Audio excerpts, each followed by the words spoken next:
Lepo pozdravljeni. Danes sva z vami Lucija in Lara, mladi raziskovalki na Fakulteti za farmacijo.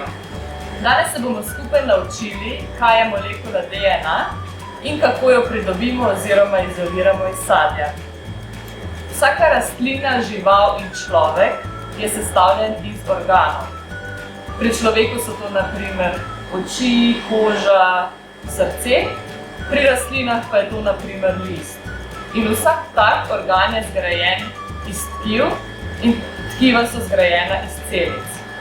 Te celice imajo točno določeno vlogo pri sestavi oziroma delovanju telesa. V celicah se nahajajo molekule DNA, ki jih lahko pogledamo pod zelo dobrim mikroskopom in imajo obliko lestve oziroma dvojne ljačnice. Čeprav so celice znotraj našega telesa s prostim očesom nevidne, pa je molekula DNA dolga kar 2 metra, zato mora biti v celicah kompaktno zvita oziroma navita. No, ravno zato, ker je molekula DNA tako dolga, jo lahko po odstranitvi iz celice vidimo tudi s prostim očesom, kar bomo danes preverili. Najprej pa poglejmo, kakšna je sploh vloga DNA. DNA pove vsaki celici, kaj bo počela. Če je celica na primer v očesu, njena DNA pove, da bo pomagala pri vidu. Če pa je celica v srcu, ji bo njena DNA povedala, da bo pomagala pri bitju srca.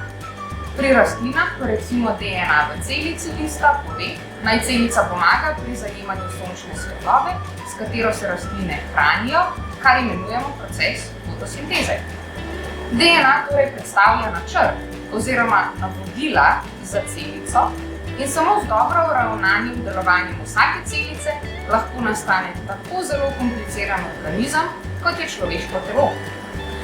No, sedaj pa vemo, da je sadež, v našem primeru bo to banana, sestavljen iz celic, v katerih so 2 metra dolge molekule DNA, bomo skupaj to DNA poskušali odstraniti iz celic in jo pogledati.